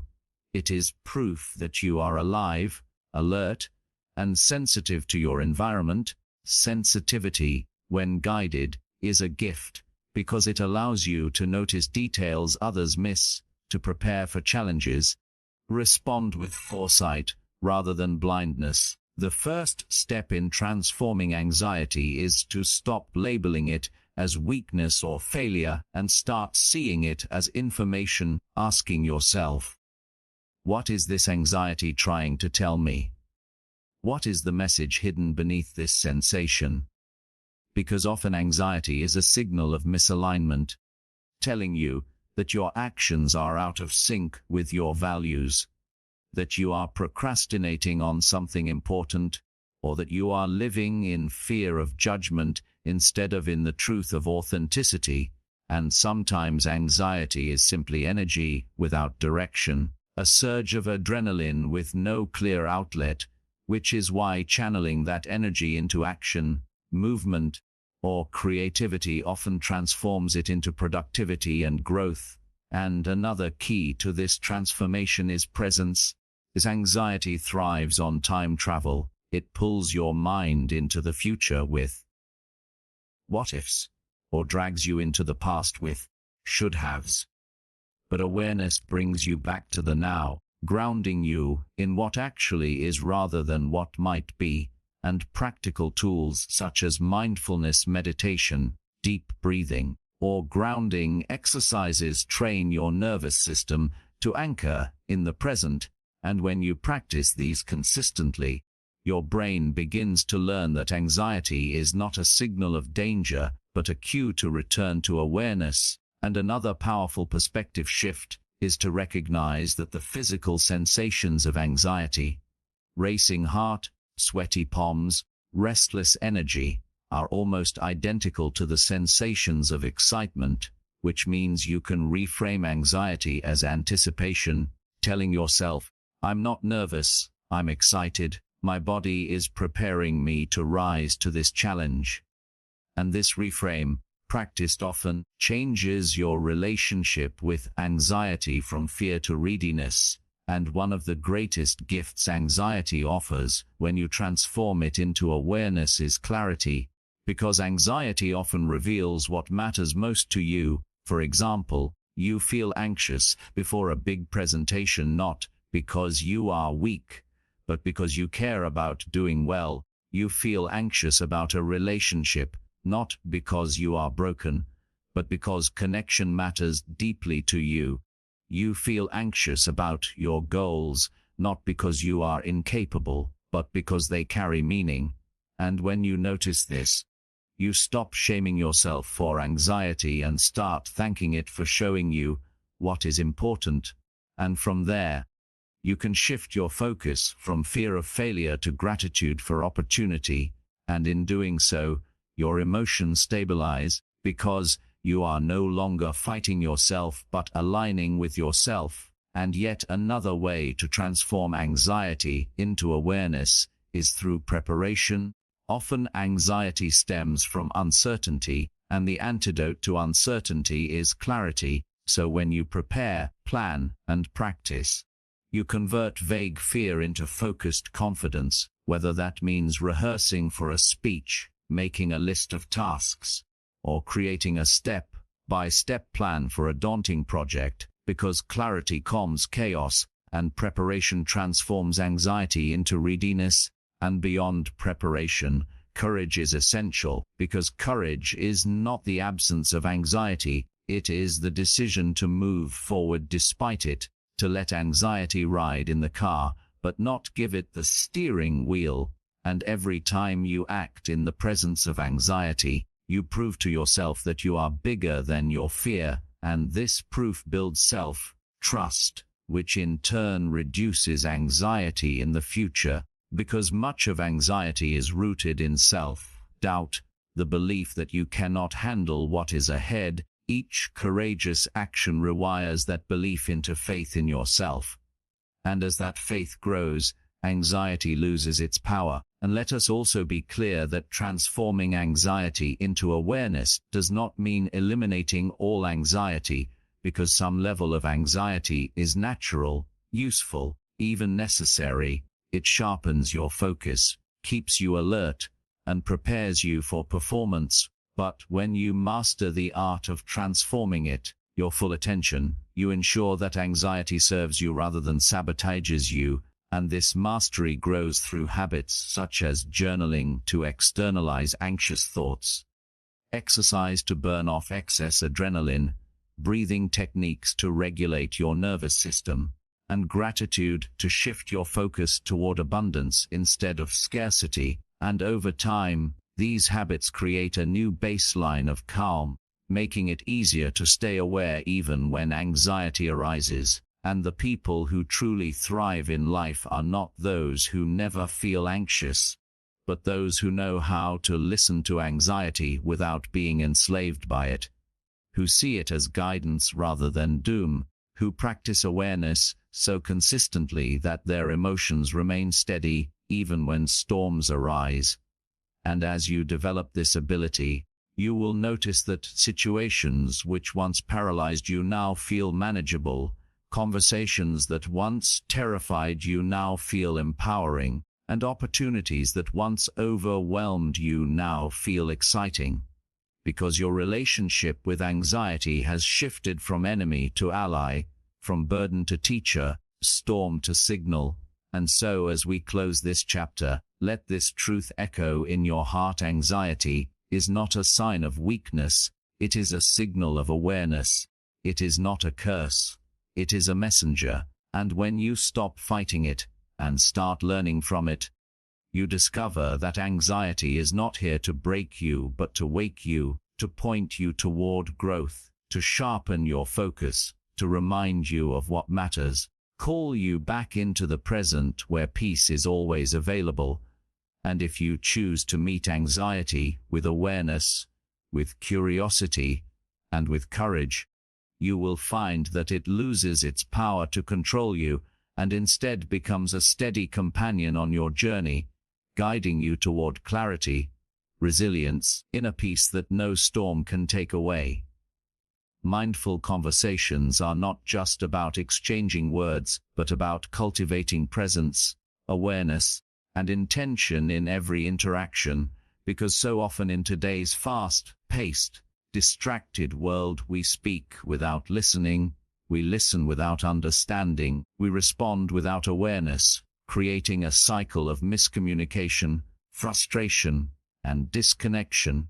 Yet, when you bring mindfulness into your conversations, you turn ordinary dialogue into an extraordinary tool for connection, healing, and growth. Because mindful conversations mean being fully present, not just with your words but with your body language, your attention, and your heart, your full attention. It means putting down your phone, silencing the mental chatter that rehearses your response before the other person has even finished speaking, full attention, and tuning in completely to the person in front of you. And this level of presence is rare, which is why it is so powerful, because people can sense when you are really listening, when you are not judging or rushing, but allowing their words to land. And in that space, trust is born, walls come down, and authentic connection flourishes. The beauty of mindful conversations is that they do not require perfect words or polished speeches. They require genuine attention and open-hearted curiosity, a willingness to understand instead of simply waiting to reply. And when you listen this way, discover that so much of communication lies not in the words spoken, but in the tone, the pauses, the silences, the emotions behind the words. And by tuning in mindfully, you hear not only what is said, but what is felt. And that deeper level of awareness transforms relationships, whether with family, friends, colleagues, or even strangers. And another vital aspect of mindful conversations is the practice of slowing down, because when we rush, we miss nuance, we interrupt, we fill silences with noise instead of allowing space for reflection. But mindfulness teaches us to honor silence as part of communication, to recognize that sometimes the most powerful connection is made in the pauses, where words fall away and presence speaks louder. And by slowing down, you also give yourself the gift of responding instead of reacting, because so often in heated moments we react impulsively, letting anger, defensiveness, or ego hijack our words, creating regret and conflict. But with mindfulness, you pause, breathe, and choose your response with clarity, aligning your words with your values rather than with your momentary emotions. And this is the essence of emotional maturity. Words once spoken cannot be unsaid, but words spoken mindfully can heal, uplift, and strengthen bonds. And another element of mindful conversations is empathy, the ability to step into another's perspective and feel what they feel. And mindfulness strengthens empathy because it softens your own defenses, quiets your inner narrative, and opens you to truly hear the other person. And when people feel understood, even if you don't agree with them, they feel seen, valued, and respected. And that sense of being understood is often more healing than agreement itself, because understanding validates humanity. And mindful conversations are not only about listening, but also about speaking with awareness, choosing words that are intentional, kind, aligned with truth, asking yourself before speaking, is it true? Is it necessary, kind? And these three questions act as a filter that transforms careless chatter into conscious communication, reducing unnecessary conflict and increasing harmony. And speaking mindfully does not mean avoiding hard truths or sugarcoating. It means delivering truth with compassion, firmness with respect, clarity with kindness, and this balance builds credibility and trust. Because people know they can rely on you to be honest yet considerate. And another dimension of mindful conversations is self-awareness, because sometimes what you bring into a conversation is not about the other person at all, but about your own mood, stress, or unresolved issues. And mindfulness helps you notice this, to ask yourself, am I reacting to what was said, or to my own inner story about it? And this awareness allows you to take responsibility for your part, own your emotions instead of projecting them onto others, which prevents unnecessary conflict and strengthens authenticity. And mindful conversations also include deep listening, not only to others but to yourself, noticing how certain conversations trigger you, what emotions arise in your body, and what needs are surfacing. Because when you listen to yourself with the same attention you give others, you create balance, honoring both your truth and theirs. One of the most powerful practices to cultivate mindful conversations is intentional pauses before responding, because that simple pause, even a few seconds of silence, allows your nervous system to settle, your thoughts to align, and your words to emerge with clarity. And though silence can feel uncomfortable in a culture that prizes constant talking, it is in silence that wisdom often arises.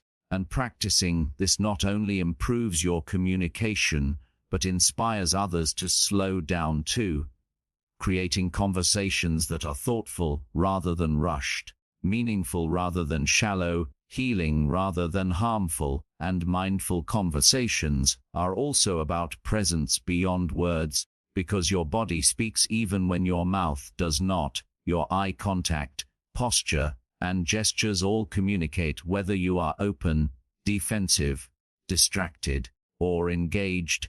And when you bring mindfulness to your body language, aligning it with genuine attention, you create coherence between your words and your presence, and people feel the difference. Because authentic presence cannot be faked, the ripple effects of practicing mindful conversations extend far beyond the conversation itself, because they strengthen relationships, build trust, reduce conflict, and create spaces where people feel safe to express themselves. And when people feel safe, they open up, they share more honestly, deeper connections emerge.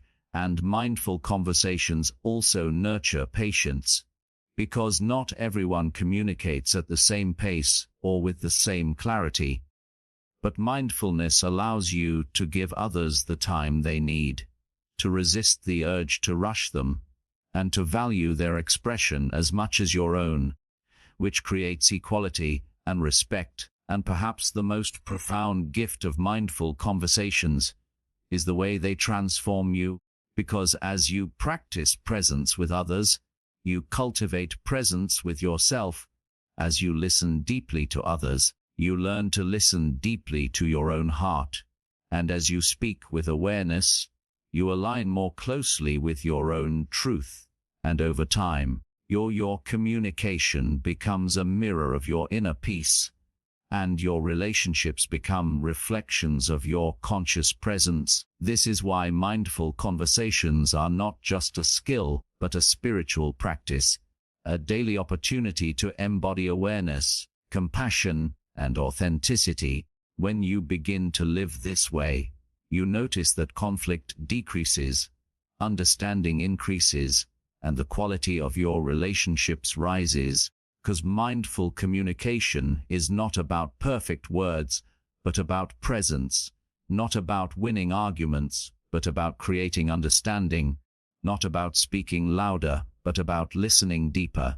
And so, as we close this chapter, remember that every conversation is an opportunity to practice mindfulness, every dialogue a chance to bring presence, empathy, and intention into the moment. And when you choose this way of communicating, you not only transform your relationships, but also cultivate inner peace, because how you speak and listen to others reflects how you speak and listen to yourself.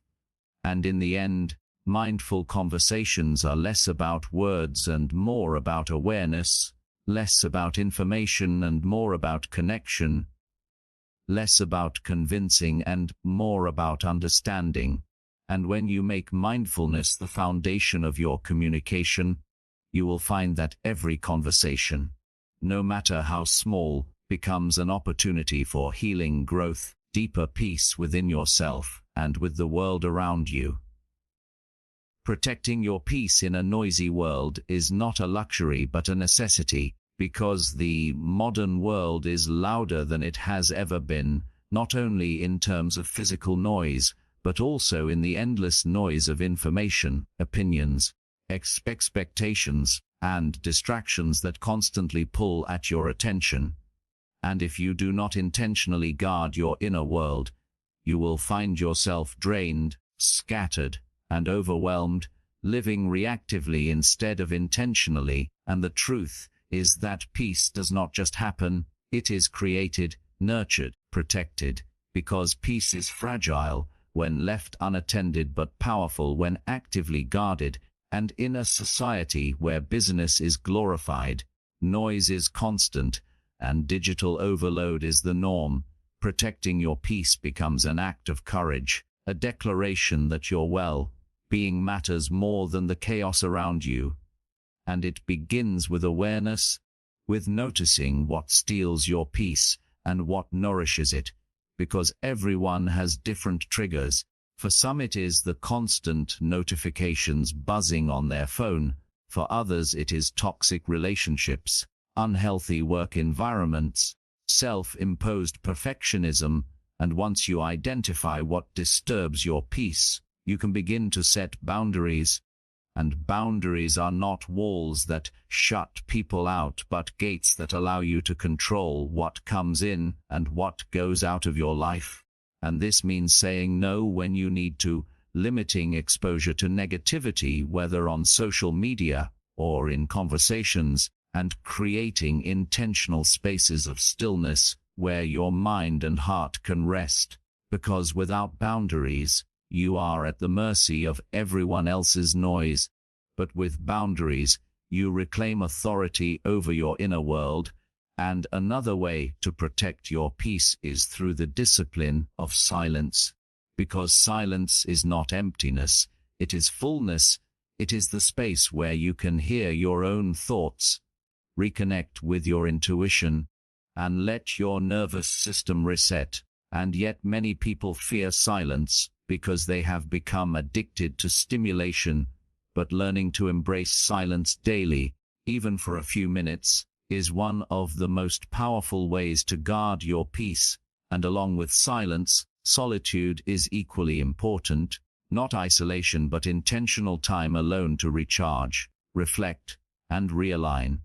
Because when you are always surrounded by noise, you lose touch with your own inner voice. But solitude allows you to hear it again, and in that hearing, you discover clarity, direction, and strength. Protecting your peace also means filtering what you consume, because the content you watch, read, or listen to shapes your mental landscape. If you constantly feed on fear, outrage, or negativity, your mind will mirror that chaos. But if you consciously choose uplifting, nourishing, and inspiring inputs, your mind will reflect peace.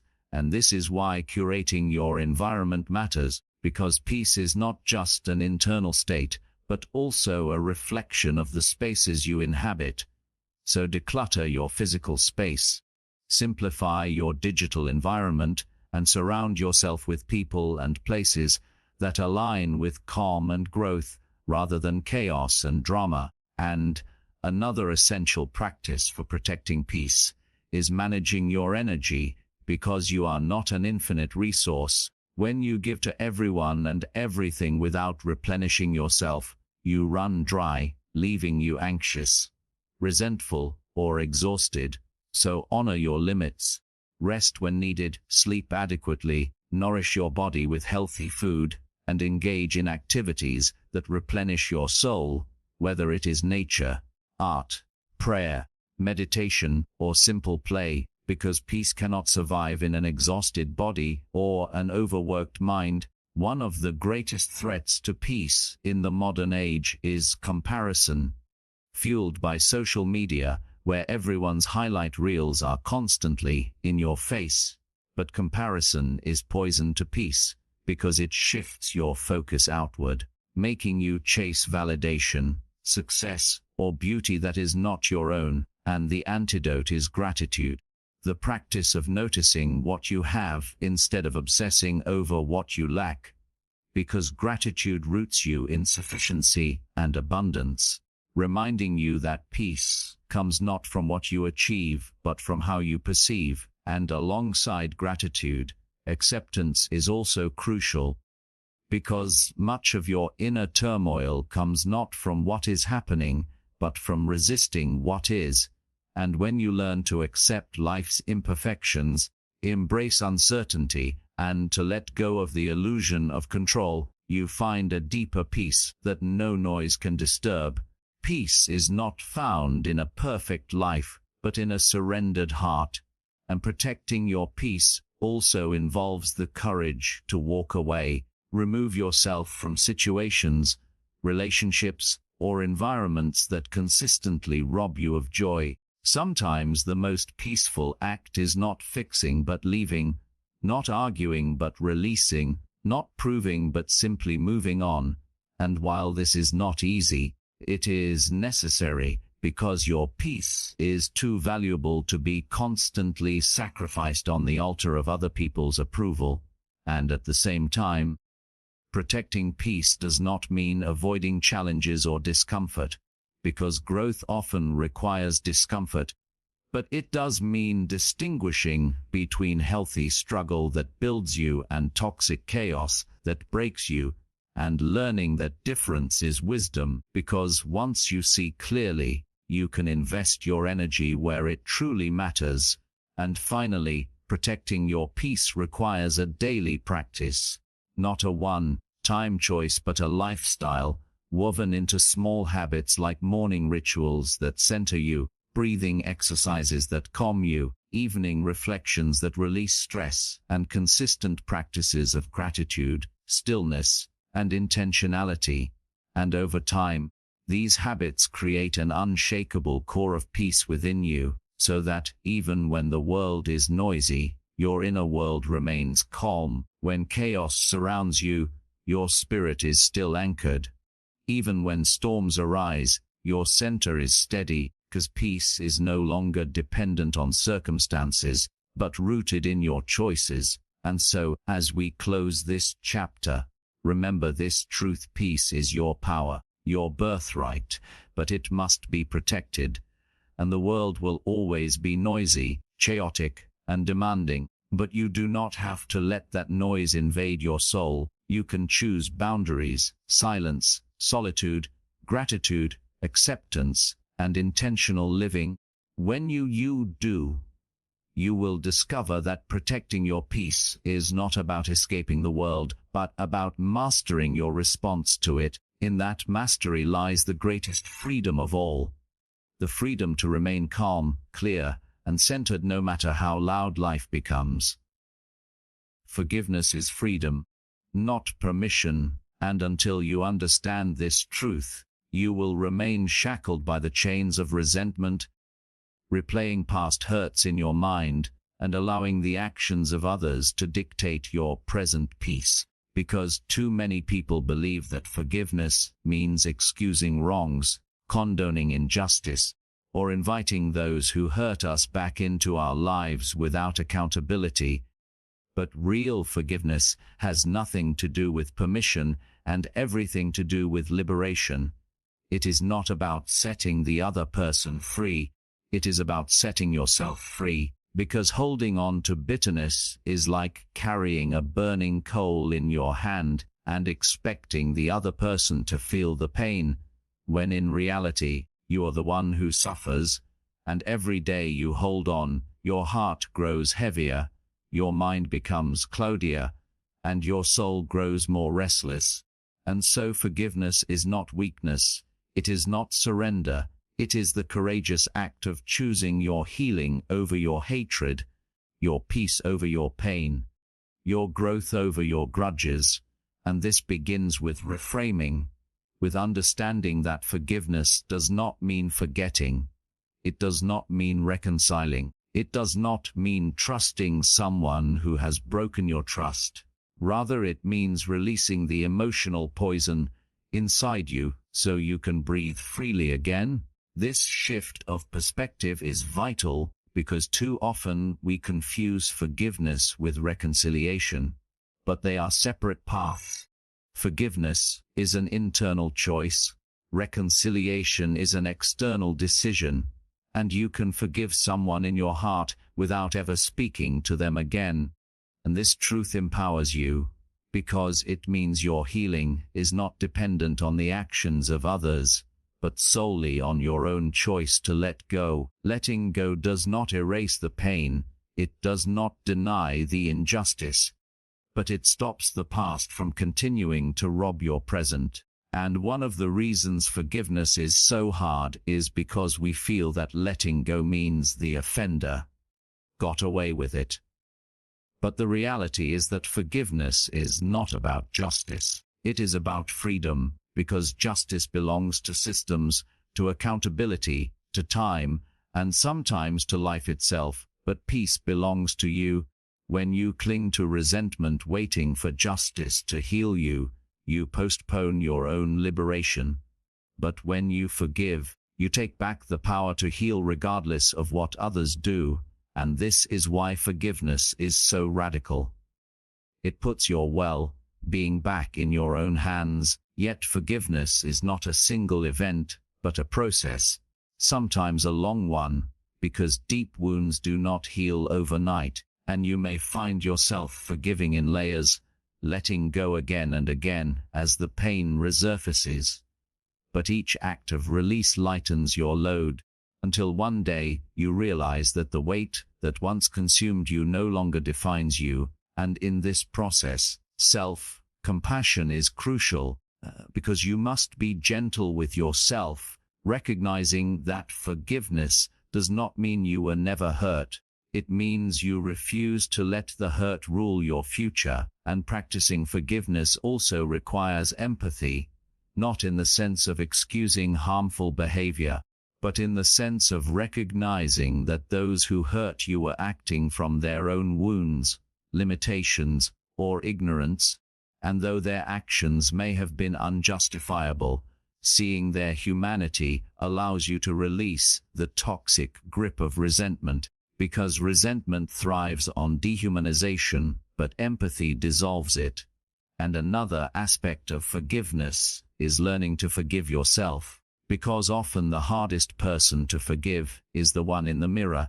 You replay mistakes, regrets, and failures, holding yourself hostage to past decisions.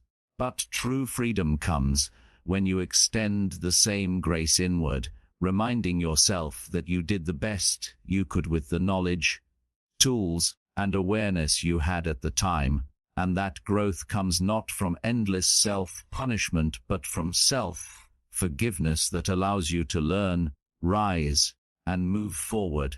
And without this, even if you forgive everyone else, you will remain trapped by your own self-condemnation. And so forgiveness of self is as essential as forgiveness of others, and practical ways to cultivate forgiveness include journaling to process emotions, prayer or meditation to release burdens, therapy to untangle deep wounds, or rituals of symbolic release, such as writing a letter you never send or burning a note of resentment.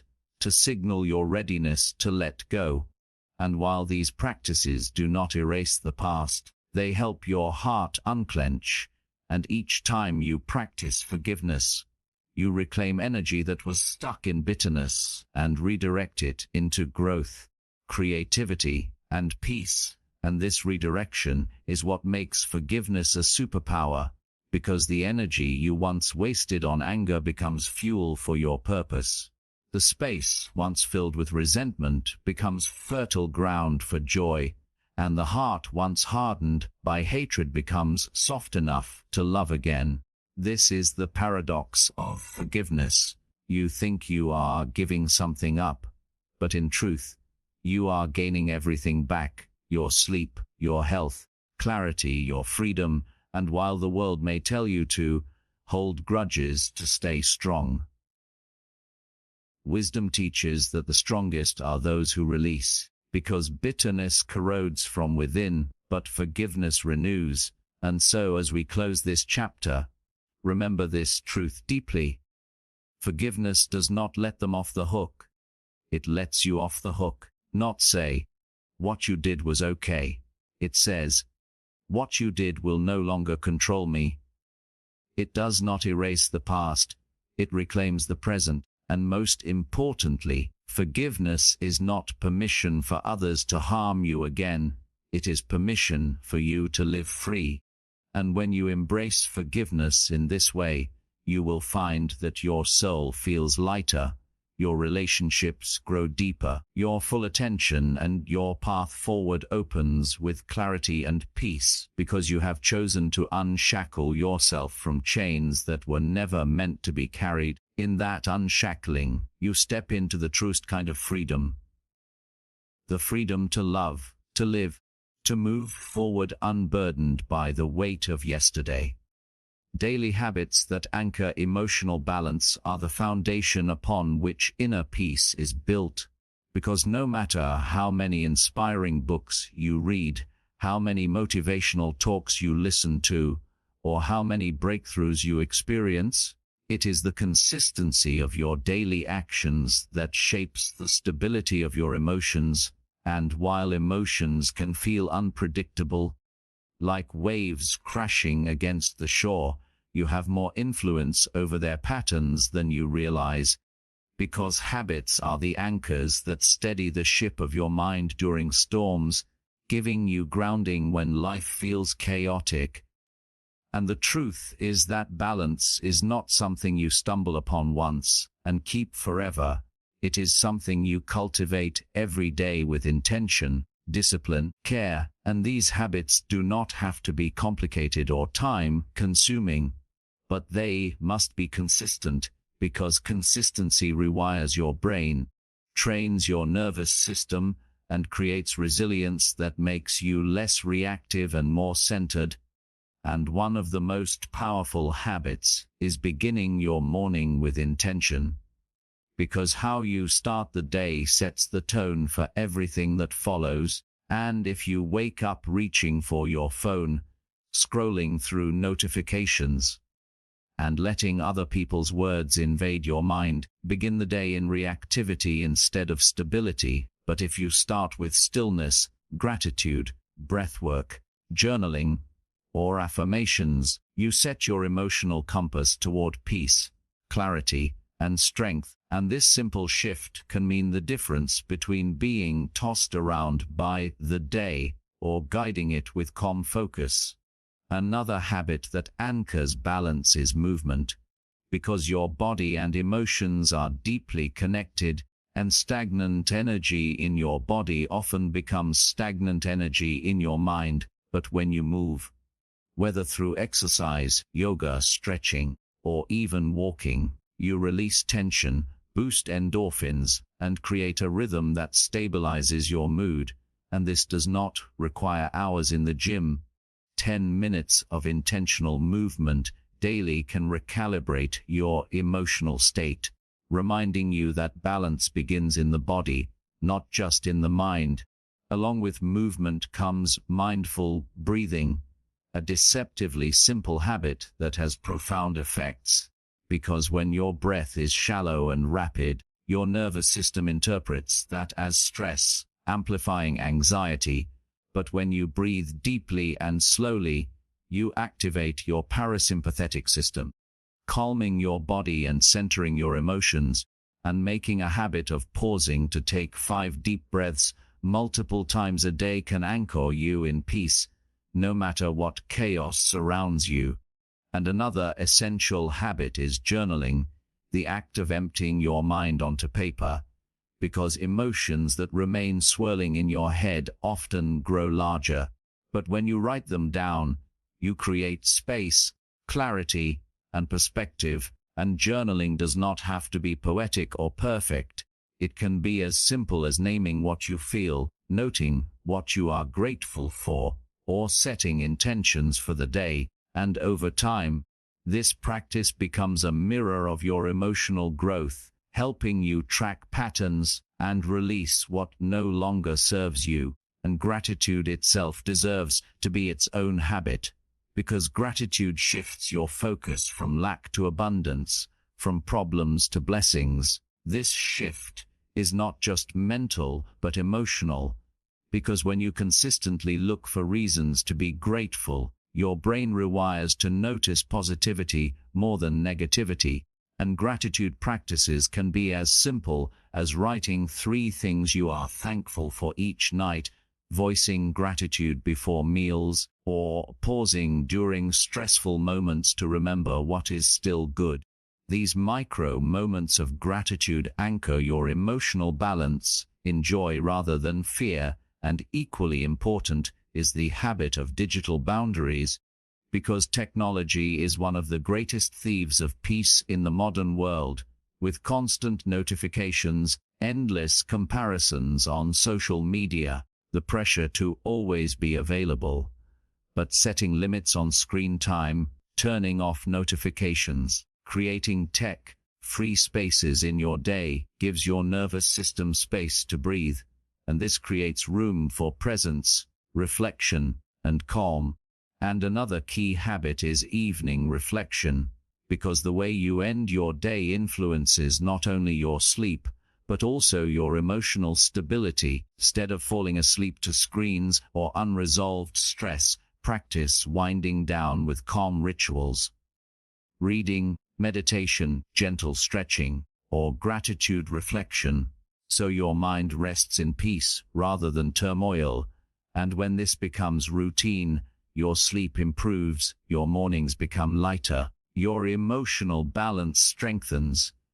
And woven through all of these habits is mindfulness, the art of being present in whatever you do.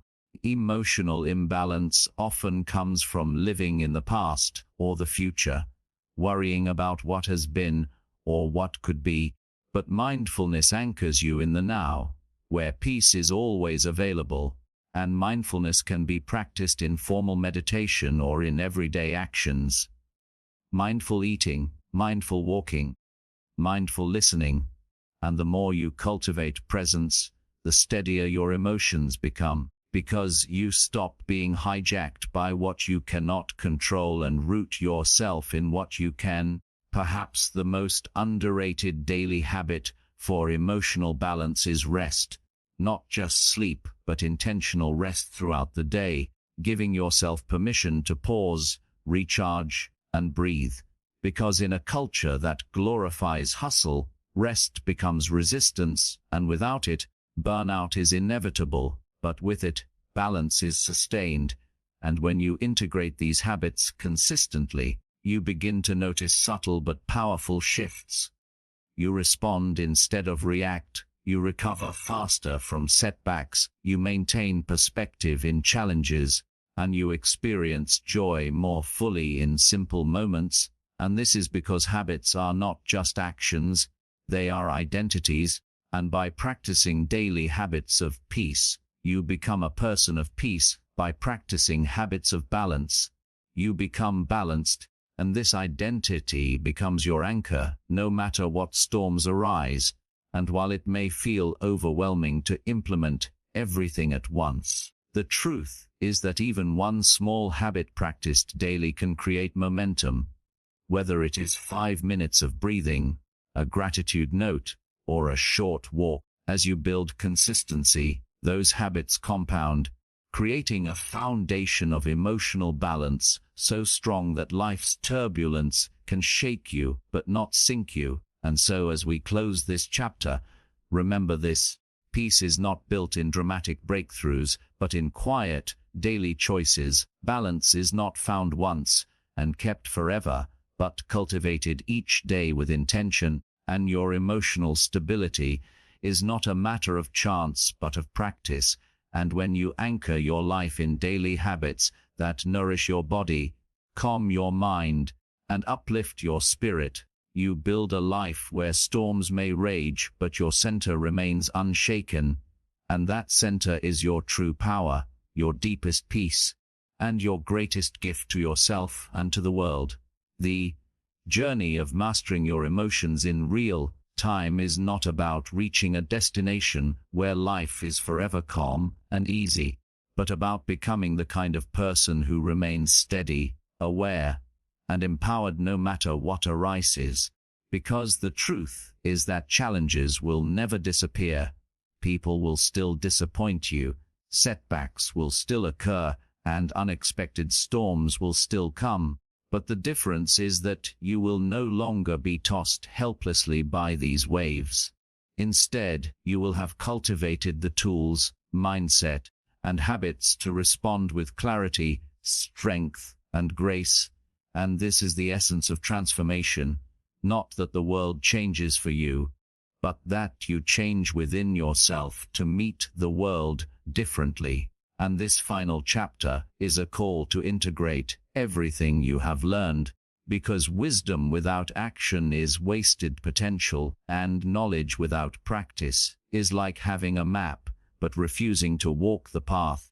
The invitation here is to step into a life of conscious practice, daily awareness, and intentional living, where your emotions are not enemies to suppress, but signals to understand, not storms to fear, but currents to navigate. And the first key to carrying this forward is self-awareness, because self-awareness is the foundation upon which all emotional mastery is built. Without it, you will fall into reactivity, but with it you create space between stimulus and response, a sacred pause where you can choose your reaction instead of being ruled by it. And this pause is where your power lies. Emotions are natural and unavoidable, but your responses are within your control. And the second key is self-regulation, the ability to soothe your nervous system, to calm your breath, to reframe your thoughts, and to redirect your energy in ways that serve you. This requires practice, because regulation is a muscle that strengthens with use. And every time you breathe deeply instead of snapping, every time you journal instead of suppressing, every time you pause instead of reacting, you are training this muscle, and over time it becomes second nature. And the third key is perspective, because so much emotional suffering comes not from events themselves, but from the stories we attach to them. And when you shift perspective, you shift everything, turning obstacles into opportunities, criticism into feedback, and setbacks into lessons. And perspective is what allows you to rise above the noise of the moment and see the bigger picture, reminding yourself that most storms pass, most wounds heal, and most challenges carry hidden seeds of growth. And the fourth key is intentional habits, because emotional mastery is not sustained by inspiration alone, but by consistent practices that anchor you in peace, whether it is morning rituals, mindfulness, gratitude, exercise, or reflection. These habits form the scaffolding of your resilience, and when practiced daily, they become part of your identity, so that peace is not something you reach for in crisis, but something you embody every day. And the fifth key is connection, because humans are not meant to walk this journey alone, and emotional balance is amplified when you surround yourself with supportive people, uplifting environments, and nourishing conversations. And connection is also about being vulnerable, sharing your struggles, asking for help, and allowing others to remind you of your strength when you forget it yourself. And the sixth key is compassion, for both yourself and others, because without compassion your journey becomes rigid and unforgiving, and you will judge yourself harshly every time you stumble. But with compassion you understand that growth is messy, mistakes are part of the process, and forgiveness is fuel for forward motion. When you extend compassion outward, you disarm conflict, soften hardened hearts, and create space for healing in relationships. And compassion transforms not only how you relate to others, but how you experience your own inner world. And the seventh key is courage, because it takes courage to face your own emotions honestly, to sit with discomfort, to admit your triggers, to challenge your old stories, to step into the unknown of change.